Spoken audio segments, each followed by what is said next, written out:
Hello friends, welcome to my YouTube channel. ये मेरा channel है जो स्पेसिफिकली मेरे ऑप्शन ट्रेडिंग का जो मैंने दिन किया है उसका रिव्यू के लिए है और क्या मैंने सीखा है वो आपके साथ मैं शेयर करना चाहता हूँ।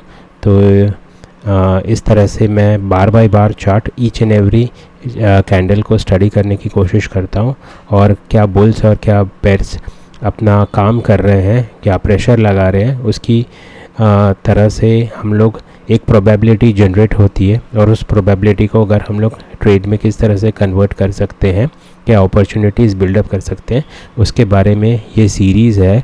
और मैंने इस दौरान क्या ट्रेड्स लिए हैं, तो ये मेरे कॉन्ट्रैक्ट नोट्स हैं कि मैंने कौन से टाइम पे क्या ट्रेड किया है और क्यों ट्रेड किया है, वो मैं डिस्कस करूँगा आपके साथ। और क्या मैंने प्रॉफिट, क्या मैंने लॉस किया है, तो ये मेरा वीडियो है उसके बारे में। ये एक्सपायरी का दिन है आज 28 अप्रैल 2026 और ये इस तरह से हम लोग मैंने नंबरिंग किए हैं हर एक कैंडल के नीचे ताकि मुझे आपको एक्सप्लेन करने में इजी लगे। तो चलो शुरू करते हैं। उससे पहले हम लोग थोड़े से जो रूल्स मैं फॉलो करता हूँ वो आपके साथ शेयर कर दूँ। तो जो मेरे रूल्स है, जो फर्स्ट रूल है, मैं एक ही टाइम फ्रेम यूज़ करता हूँ, जस्ट 5 मिनट टाइम फ्रेम। मैं ना 15 मिनट जाता हूँ ना 3 मिनट जाता हूँ। और मैं प्रीवियस डे को भी सिर्फ ओपन है या जिस तरह से अगर आप यहाँ पे देखा जाए तो ये हमें बताता है कि ये जो दिन ओपन हुआ है वो गैप डाउन ओपन हुआ है और उसने ऊपर तक फिल कर दिया है, यही हमारे लिए इम्पॉर्टेंट है। उसके बाद जो कैंडल्स क्या बनती है उसके ऊपर मैं ट्रेड लेने की कोशिश करता हूँ। तो ये मेरा फर्स्ट रूल है। मैं सिर्फ प्राइस एक्शन को ही फॉलो करता हूँ, उसके अलावा और कुछ नहीं। No indicators, no PCR ratio, nothing else. तो इसके बेस पर भी हम लोग ट्रेडिंग कर सकते हैं अगर हमारा clear cut focus each and every candle जब बनती हैं उसके ऊपर हो। तो मैं जो कैंडल्स जो बन रही है उसके ऊपर ही पूरा फोकस मेरा रहता है और वो क्या बिहेव करता है आगे के कैंडल्स के ऊपर। और क्या हमें जिस तरह से अगर देखा जाए तो ये अगर हमारे पास ये सिचुएशन है, आगे ये 53 के बाद हमको पता नहीं क्या होने वाला है, तो इस तरह से हमारी कैंडल्स फॉर्म होती रहती है। तो अगर इसके अंदर कुछ प्रोबेबिलिटी बन सकती है तो उसके ऊपर हम लोग ट्रेड करने की कोशिश करते हैं। तो मैं सिर्फ कैंडल्स को ही स्टडी करता हूँ और उसका किस तरह से बिहेवियर रहता है। मेरा रिस्क टू रिवॉर्ड रेशियो है अगर 1:3 है। अगर मैं 10 to 15 रुपीज़ का अगर रिस्क लेता हूँ तो मेरा रिवॉर्ड 35 रुपीज़ या उससे ज़्यादा होना चाहिए और वो डिपेंड करता है मार्केट कंडीशंस पे। बहुत बार ऐसा होता है कि आज जैसे अगर मेरा जो फर्स्ट ट्रेड है वो मुझे ब्रेक इवन पे मैं निकल गया तो इट्स ओके, ऐसा होता है, कोई प्रॉब्लम नहीं है। मैं ट्राई करता हूँ इस कैंडल स्टिक को स्टडी करने के हिसाब से कि बाइंग सेलिंग किस तरह से प्रेशर जनरेट हो रहा है। तो बुल्स हावी है या फिर बेयर्स हावी है। बुल्स प्राइस को ऊपर ले जाने की कोशिश करते हैं, बेयर्स प्राइस को डाउन करने की कोशिश करते हैं और इस टग ऑफ वॉर में कोई ना कोई जीतता है, कोई ना कोई हारता है और ट्रेडिंग रेंज कभी कभी बनता है दोनों इक्वल प्रोपोर्शन में हो तो। और हमको एक मार्केट के डायरेक्शन अगर हम लोग जज कर सके तो हम लोग ट्रेड भी ले सकते हैं। और दूसरा है ये मेरा ट्रेड सिलेक्शन है, जहाँ पे जो मेरा जो सेकंड ट्रेड है वो एक अननेसेसरी ट्रेड था जो मुझे नहीं लेना चाहिए था। तो उसकी वजह से आज एक मेरा ट्रेड लॉस में होने की वजह से किस तरह से उसने मुझे पूरे दिन को अफेक्ट किया है वो मैं आपको समझाऊंगा। तो एक अननेसेसरी ट्रेड पूरे दिन का आपका माइंडसेट हिला सकता है। तो ट्रेडिंग बहुत ही फोकस्ड और पर्टिकुलर होना चाहिए और ट्रेडिंग साइकोलॉजी भी बहुत ही स्ट्रॉन्ग होनी चाहिए और कम्प्लीटली। तो ये मेरा पहला एक है कि मुझे अननेसेसरी ट्रेड्स नहीं लेने चाहिए, बट कभी कभी ऐसा हो जाता है कि हम लोग एक इंट्यूशन में आके ले लेते हैं, बट उसको अवॉइड करना चाहिए और कम्प्लीटली काउंटर ट्रेंड्स को अवॉइड करना चाहिए। इसका मतलब ये है कि मान लो अगर ये हमारा डाउन ट्रेंड है तो हमें कभी भी ये बार 28 से बार 31 तक को जज करने की कभी कोशिश नहीं करनी चाहिए, क्योंकि बहुत बार ऐसा होता है कि ये हमें बहुत लुक्रेटिव लगता है कि भाई मार्केट इतना गिर गया है, अभी थोड़ा तो ऊपर आएगा ही, लेकिन ये एक हमारा बहुत ही वर्स कंडीशन सिनेरियो है कि थोड़े प्रॉफिट के लिए हम लोग फिर स्टॉप लॉस नहीं रख पाते हैं और कंटिन्यूसली लॉस पे लॉस करते जाते हैं। तो कभी कम्प्लीटली इसको अवॉइड करना चाहिए, कभी भी नहीं लेना चाहिए। अवॉइड प्रेडिक्टिंग ब्रेकआउट्स, ये कभी कभी मार्केट ट्रेडिंग रेंज में चला जाता है तो मार्केट किसी एक डायरेक्शन में जाने से पहले ही हम लोग उसको एज्यूम करने लग जाते हैं कि भाई मार्केट ऊपर जाएगा या नीचे जाएगा, और कैंडलस्टिक किस तरह से फॉर्म होती है जो हमें एक छलावा दे देती है या तो फिर ट्रैप कर देती है। तो जैसे इधर अगर आप देख सकते हो, जैसे ये आप देख सकते हो तो बार 7 हम लोग को लगता है कि एक ये बेयर बार है और ऊपर विक है, तो यहाँ पे इसके नीचे ट्रेड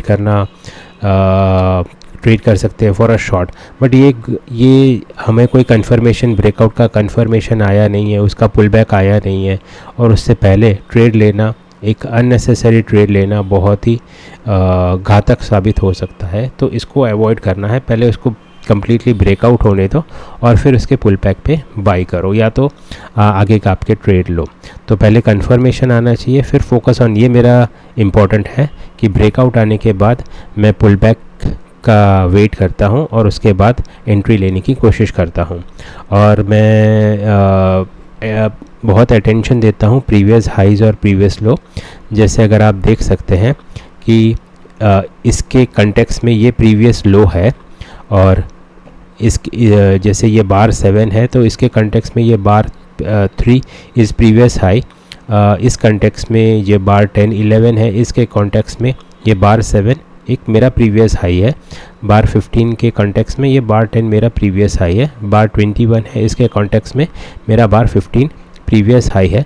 तो इस हिसाब से ये प्रीवियस लो है, बार 18 प्रीवियस लो है, इसके कंटेक्स्ट में ये बार 1 मेरा प्रीवियस लो है बार 28 के। तो इस तरह से हम लोग ट्राई करते हैं कि प्रीवियस हाई और प्रीवियस लो को मैं देखता हूँ, या तो मेरे अपने एनालिसिस में उसका थोड़ा इम्पोर्टेंस है। मेरी एंट्री पोजीशन ये होती है कि हमें एक सिग्नल बार जनरेट होता है, और अगर उस सिग्नल बार का हाई अगर मैं लॉन्ग जाना चाहता हूँ या तो मैं यानी पी सेल करना चाहता हूँ, तो जब तक मेरा सिग्नल बार का हाई हिट नहीं होता है तब तक मैं ट्रेड नहीं लेता हूँ। अगर उसने हिट किया तो ही मैं सेल करूँगा, और या तो अगर मुझे शॉर्ट करना है यानी मैं सीई सेल करना चाहता हूँ तो मेरा सिग्नल बार का लो अगर हिट होता है तो ही मैं उसको ट्रेड करूँगा। तो जैसे यहाँ पे एक जैसे अगर सिंपल एक बताया जाए, अगर बाई 5 मेरा सिग्नल बार है तो अगर बार 6 इसके ऊपर इसका हाई अगर उसको ब्रेक करता है तो ही मैं एंटर करता हूँ, तो ही मेरी एंट्री होती है, अदरवाइज़ वो मेरी एंट्री नल हो जाती है या तो फिर मैं एंट्री नहीं कर पाता हूँ। तो ये मेरी सिस्टम है। तो शुरू करते हैं। आज का दिन है 28 अप्रैल 2026 और आज निफ्टी का एक्सपायरी है, और हम लोग जाते हैं इसको बार बार स्टडी करने की कोशिश करते हैं। तो ये देखा जाए तो ये फ्लैट ही ओपन हुआ था, अगर आप देखोगे तो ये बार 1 एक बुलिश बॉडी के साथ है और नीचे पूरा विक है। तो बुल्स ट्राई करते हैं कंट्रोल करने में, और अभी हम लोग धीरे धीरे एनालिसिस करते हैं। तो बार 2 एक रेड बार है, इसका मतलब ये है कि इसका जो फॉलो थ्रू है, जैसे अगर हम लोग फॉलो थ्रू की बात करें तो बार 22 है, बार 23 इसका फॉलो थ्रू है, अगर बार 25 है तो बार 26 और 27 उसका फॉलो थ्रू है। लेकिन इनिशियल स्टेज में ही बार 1 एक अच्छा सा बुल बार के साथ नीचे विक है, तो इसके ऊपर बाई करना बहुत ही रिस्की हो जाता है, क्योंकि कभी कभी मार्केट ओपन में रिवर्सल हो जाता है। लेकिन इसके साथ ये भी देखना चाहिए कि बार 2 कैसा जनरेट हुआ है। तो अगर आप देख सकते हैं बार 2 वाज अ रेड बार और ऊपर और नीचे विक है। और देखा जाए तो बार 3 वापस एक बुल बार है, ऊपर विक है और फिर बाद में 2 रेड बार है, और बार 6 एक बुल बार है, उसके बाद बार 7 रेड बार है, फिर बार 8 है और फिर बार 9 है। ठीक है, तो इस तरह से यहाँ पे फॉलो थ्रू एक वीक फॉलो थ्रू है, लेकिन फिर भी प्राइस ऊपर चढ़ रहे हैं। तो इस कॉन्टेक्स्ट में मैंने एक ट्रेड लिया था, मैं आपको बताता हूँ।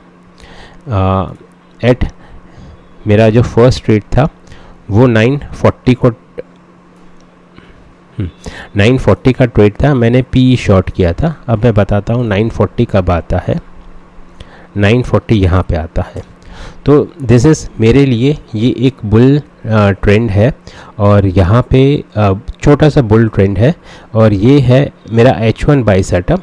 और यहाँ पे अगर आप बार 5 देखोगे तो और ये बार 3 इज़ अ ब्रेकआउट, इसको ब्रेकआउट बोल सकते हैं, बार 2 का ब्रेकआउट बोल सकते हैं, और ये इसका पुल बैक है। और इसके जनरल में बार 1 2 3 को अगर एक हम लोग ट्रेंड गिने तो ये एक पुल बैक है। और यहाँ पे आप देख सकते हो तो बार 5 का रिजेक्शन आया है, नीचे से रिजेक्शन हुआ है।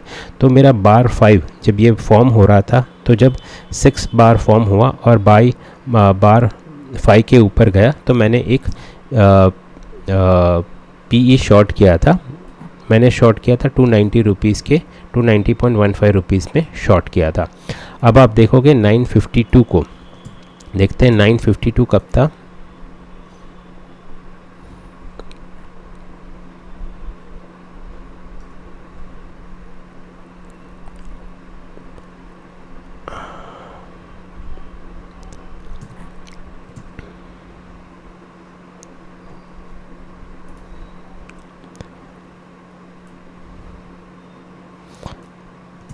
ओके, तो जो मेरा 952 है, हाँ ओके, तो 952 अगर यहाँ पे मैंने शॉर्ट किया था, पी शॉर्ट किया था, और मैं यहाँ पे 952 पे मेरा ब्रेक इवन पे मैंने रख दिया था, क्योंकि मुझे लगा था कि ये एक बेयर बार है और यहाँ पे मैं ट्रैप हो सकता हूँ। तो एक्चुअली मुझे हमारा जो मेरा स्टॉप लॉस था बार 6 के नीचे होना चाहिए था, बट मैंने बहुत ही टाइट स्टॉप लॉस रखा था, जिसकी वजह से वो मेरा स्टॉप लॉस हिट हो गया और मैं ब्रेक इवन पे निकल गया था। Means no profit no loss, at 289 पे मैंने बाई करके मैं निकल गया था। सेकंड जो मेरा जो ट्रेड था वो 955 को मैंने सीई शॉर्ट किया था। ये एक मेरा वर्स्ट मीन्स जिसको बोल सकते हैं कि मैं अगर बताऊं तो अननेसेसरी, ये जो मेरा रूल है इसके अंदर आता है। अननेसेसरी ट्रेड और लो प्रोबेबिलिटी ट्रेड्स में मैंने ले लिया था ट्रेड, और वो था एट 955 अगर देख सकते हैं तो यहाँ पे था। तो अराउंड दिस ये जो 9 बार जब बना तो उसके ऊपर यहाँ पर मैंने एक सीई सेल किया था, ये गिन के कि यहाँ पे ये रिवर्सल आएगा, लेकिन ये एक डेंजरस था और मैंने एटलीस्ट 15 रुपीज़ का स्टॉप लॉस रख के, और मैं 989.95 पे मुझे उसको कवर करना पड़ा, और विद इन 3 मिनट्स मेरे राउंड अबाउट 1000 रुपीज़ 700-800 रुपीज़ का सीधा मेरा लॉस हो गया। तो ये एक मेरा एक अननेसेसरी ट्रेड था जो मुझे नहीं लेना चाहिए था, लेकिन मैंने ले लिया। ओके, तो ये मेरा जो एक एक्सपीरियंस रहा है कि अननेसेसरी ट्रेड्स को जितना अवॉइड करना चाहो उतना करो तो वो बेटर रहता है। और अगर इस कॉन्टेक्स्ट में देखा जाए तो ये H1 बाई सेटअप है, ये फर्स्ट टाइम इसने रिजेक्शन किया और ये सेकेंड टाइम भी रिजेक्ट हुआ है, तो चांसेस ऐसा है कि उसको ऊपर आने के चांसेस है। यहाँ पे अगर मैंने शॉर्ट पी किया होता और स्टॉप लॉस यहाँ पे रख दिया होता, अगर स्टॉप लॉस भी ब्रेक हो गया होता तो कोई प्रॉब्लम नहीं था, बट ये मैंने मूव ये वाला जो ट्रेड था उसका टाइट स्टॉप लॉस की वजह से मैंने ये पूरा मूव मेरा मिस हो गया, यहाँ पे एक अननेसेसरी ट्रेड आ गया।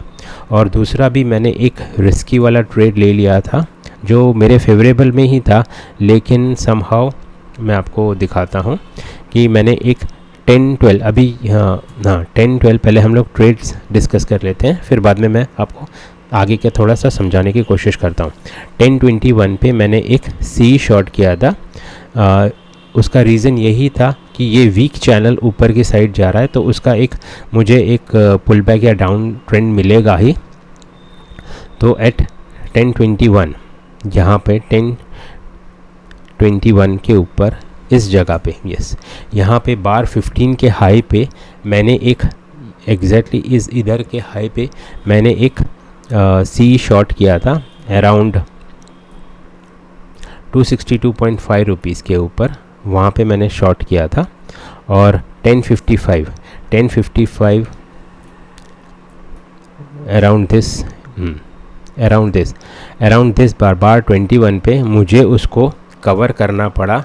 यहाँ पे एक्चुअली मुझे 30 रुपीज़ मिल रहे थे, बट मैंने ये सोचा था कि ये जब ब्रेकआउट हुआ है तो उसका जो पुल बैक होगा वो साइडवेज होगा और फिर बाद में वो नीचे गिरेगा, लेकिन ऐसा नहीं हुआ। और मेरा जो 10 रुपीज़ का जो स्टॉप लॉस था वो 273.5 पे मुझे कवर किया मैंने, और उसके बाद ये मार्केट गिर गया। तो इन शॉर्ट मैंने 3 ट्रेड लिए, उसमें से एक ब्रेक इवन का ट्रेड था और 2 लॉस का ट्रेड था, और जिसकी वजह से मैंने 1400 रुपीज़ एटलीस्ट 1482 रुपीज़ का मुझे लॉस हो गया। और फिर बाद में इस लॉस की वजह से मैंने आगे ट्रेड नहीं किया, क्योंकि रिवेंज ट्रेडिंग में जाना इससे भी घातक हो सकता है, 5-6-7 हज़ार का नुकसान हो जाता है, तो मैंने अवॉइड कर दिया ट्रेडिंग करने का। तो अभी मैं आपको थोड़ा सा अभी हम लोग इसको समझने की कोशिश करते हैं, एनालिसिस करने की कोशिश करते हैं। फर्स्ट थिंग तो ये एक वीक चैनल है जो ऊपर की साइड जा रहा है।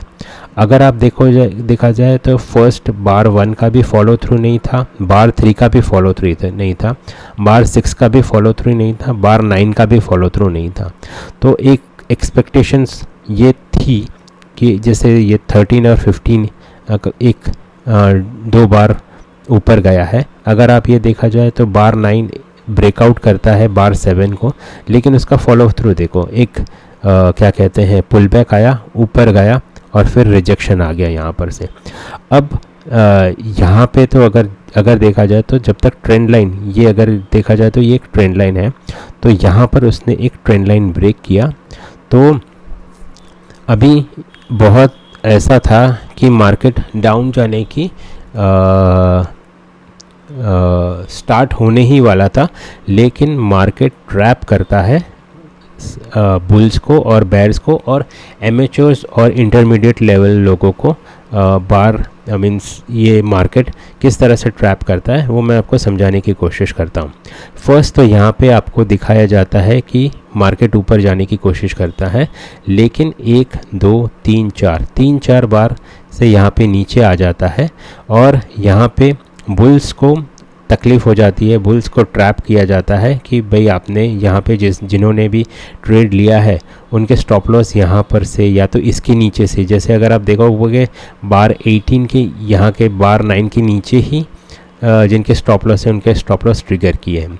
फिर यहाँ पे जिन्होंने बेयर्स में एंट्री की है जो लोग हैं वो लोग खुश हो जाते हैं, जैसे मैं भी था कि मैंने यहाँ पे एक बेयर की एंट्री ली थी और ये मैंने कवर नहीं किया था। तो फिर एक ऊपर एक लास्ट अटेम्प्ट करता है बुल, ये ट्रैप करता है, इन लोगों को हिला देता है। ये जो शॉट्स लेने वाले हैं जिन्होंने भी ये शॉट लिया था उनको उन्होंने क्या कहते हैं ट्रैप किया और बार 19 20 21 बनाया।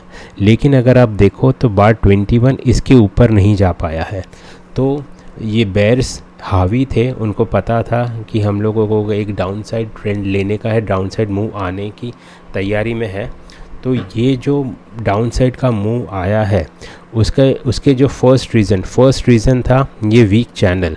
ये स्टार्टिंग में ही इतना वीक हो गया था, ये एक क्या कहते हैं रीज़न हो सकता है इस डाउन ट्रेंड का। और सेकंड रीज़न ये हो सकता है कि इसने एक ट्रेंड लाइन को ब्रेक किया है और ये इस ट्रेंड लाइन का ये एक टेस्ट है कि अगर क्या बुल्स या क्या बेयर्स बुल्स इतने हावी हैं कि वो मार्केट को ऊपर ले जाएंगे, लेकिन ये बार 15 के ऊपर जा ही नहीं पाया।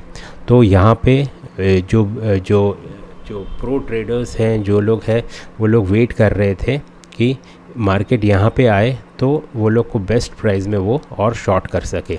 और वीक ट्रेडर्स यहाँ पे जो बुल्स हैं उन्होंने यहाँ पे ट्रैप किया, यहाँ पे जिन्होंने शॉर्ट किया उनको यहाँ पे ट्रैप किया और फिर यहाँ से मार्केट नीचे आया। और टेक्निकली देखा जाए तो इसको हम लोग डबल टॉप कर सकते हैं। और फिर मैं लॉस में था, इसके लिए ये मेरा मिस हो गया। और या तो फिर यहाँ पे आके मुझे पुल बैक पे अगर मैंने एक ट्रेड लिया होता तो ऐसा हो सकता था कि मैं अच्छे ट्रेड में हो सकता था, लेकिन मेरा लॉस होने की वजह से ये मेरा मूव ख़त्म हो गया और ये मूव मैं कैप्चर नहीं कर पाया। अभी अगर हम लोग देखा जाए तो जो मेरी सिस्टम है, तो यहाँ पे भी एक लॉस होने की वजह से अगर आप देखोगे तो बार 25 और 26 ने बार 18 को ब्रेक कर दिया है और इसके बाद एक बार 27 एक बहुत ही बड़ा सा बेयर बार है। अब नाउ बार 28, 29, 30, 31 ये एक इसका पुल बैक है। तो ये फर्स्ट लेग अगर यहाँ पे अगर ये है तो ये पुल बैक है, तो ये हमारा बार 31 एक सिग्नल बार बन जाता है जो मैंने देखा था, बट मेरा लॉस था। और या तो मैं सोच रहा था कि बार लो 1 सेटअप है तो मैं लो 2 सेटअप की राह देख रहा था कि अगर लो 2 सेटअप आता है तो मैं ट्रेड करूँगा, लेकिन ये लो 1 सेटअप मैंने मिस कर दिया। और इट्स ओके, मिस किया कोई प्रॉब्लम नहीं है, क्योंकि बहुत बार ऐसा होता है कि मार्केट एक लेग बनाता है फिर दूसरा लेग बनाता है नीचे जाने के लिए, बट इसने ऐसा नहीं किया और बार 32 से ही ये बार नीचे चला गया। तो ये एक सेकेंड लेग हो गया। अब आप देख सकते हो कि बार 34 ने 28 लो को ब्रेक किया है, तो बार 37 भी अगर एक लिया जा सकता है क्योंकि ऊपर रिजेक्शन है और रेड बार है, तो ये लो 1 सेल सेटअप है। यहाँ से भी सेटअप लेना ये एक risky end of the trade means क्या कहते हैं कि काफ़ी लॉन्ग मूव हो गया है इसको जाते हुए, तो ये बहुत ही रिस्की ट्रेड हो सकता है। बट अगर स्टॉप लॉस अगर आप प्रॉफिट में हो और अगर आपको रिस्क लेना है तो छोटा सा रिस्क लेके ये कर सकते हो, बट इवेंचुअली अगर आप यहाँ पे जाओगे तो यहाँ पे निकलना बहुत मुश्किल है, या तो फिर आप ब्रेक इवन में आके आपको इसको, तो ये ट्रेड अवॉइड करना बेटर है। अब आप देख सकते हैं कि यहाँ से लेके यहाँ तक एक कंटिन्यूस अगर हम लोग ट्रेंड लाइन ड्रॉ करें तो ये डाउन ट्रेंड है। अगर और यहाँ पे अगर हम लोग आते हैं तो बार 44, ये बार 44 है जो क्या कहते हैं 41 ने 40 के ऊपर है, 42 का लो 41 के ऊपर है, 43 का लो 42 के ऊपर है और 44 का लो 43 के ऊपर है। तो 41 ये अगर 44 हमारा सिग्नल बार है और ये हमारा एंट्री बार है, लेकिन ये लो 1 सेल सेटअप है। तो लो 1 सेल सेटअप जनरली अवॉइड करना चाहिए, हम लोग को वेट करना चाहिए लो 2 सेल सेटअप के लिए। तो ये हम लोग ने अवॉइड करना चाहिए लो। अगर आपने लिया है तो फिर ब्रेक इवन पर निकल जाओ और अगर नेक्स्ट अपॉर्चुनिटी मिलती है तो अगर हम लोग जा सकते हैं। तो अभी आप देखोगे कि बार 46 ने उसको फिर से एक रिवर्स करने की कोशिश की है और बार 46 के ऊपर है, लो ऑफ बार 47 के ऊपर है, 49 का जो लो है वो 48 के ऊपर है, 50 का लो है वो 49 के ऊपर है और ये 51 एक आउटसाइड बार है और इसका जो हाई है वो इसके ऊपर है, इसका लो है वो इसके ऊपर है। तो टेक्निकली ये हमारा हो जाता है लो टू सेल सेटअप और इसको भी हम लोग डबल टॉप कर सकते हैं और ये फेल ब्रेकआउट हो सकता है। तो ये बहुत ही अच्छा सेटअप है कि यहाँ से अगर आप सेल करो और बट इसका अगर आपको एक्सपायरी था इसलिए ये एंड ऑफ द ट्रेंड है। तो यहाँ पे इसका जो ट्रेंड है एक्चुअली यहाँ पे आके ये एक ट्रेड ले सकते हैं, जनरली ट्रेड ले सकते हैं फॉर अ स्मॉल। अगर आप बिग जाना चाहते हो तो ट्रेलिंग स्टॉप लॉस से भी करोगे तो यहाँ पे आपको 10 रुपीज़ से ज़्यादा प्रॉफिट नहीं मिलेगा, या तो फिर आपको ये बार अगर ये बार 53 फॉर्म होने के बाद ये बार 55 या 54 पे छोटा सा प्रॉफिट लेके निकल जाना ज़्यादा एडवाइसेबल है। और यहाँ पे अगर आप एंड ऑफ द डे अगर आप देखोगे तो यहाँ पे ओवरलैपिंग शुरू हो गया है। यहाँ पे आपको कहीं पर भी देखो, अगर आप बार 56 को देखोगे तो ये पहले मैं सोचता था कि आउटसाइड बार है, इसने सारे को कंज्यूम कर दिया है, लेकिन देखो इसके कोई फॉलो थ्रू नहीं है।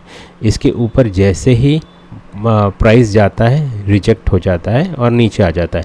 अगर आप देखोगे बार 60 बहुत ही अच्छा सा रिजेक्शन मीन्स याद बेयर बार है और हम लोग सोचते हैं कि मार्केट और नीचे जाएगा, लेकिन आप देखोगे कि जैसे ही नीचे आता है मार्केट ऊपर चला जाता है और फिर यहाँ पर ये बार 64 ले जाता है, यहाँ पे इसको भी ब्रेक करने की कोशिश करता है।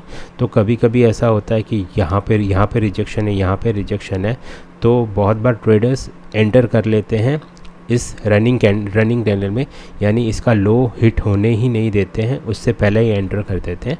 तो ये मैंने बहुत बार ऐसा किया है कि मैं इस तरह का कैंडल देख के यहीं पे मैं ट्रेड कर देता हूँ, सोचता हूँ कि नीचे जाएगा, लेकिन ये है एक ट्रैप है।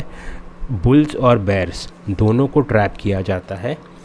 बुल्स को ये लगता है कि बेयर्स को ये लगता है कि ये हमारी परफेक्ट एंट्री है, नीचे जाएगा, लेकिन उसको ट्रैप किया जाता है। यहाँ पे बुल को एंट्री लेते हैं और बुल्स यहाँ पे आ जाते हैं और ये सोचते हैं कि अभी ये इसका तो ब्रेकआउट आया है तो अभी और ऊपर जाएगा। जैसे ही बुल्स यहाँ पे एंटर होते हैं बेयर्स आ जाते हैं।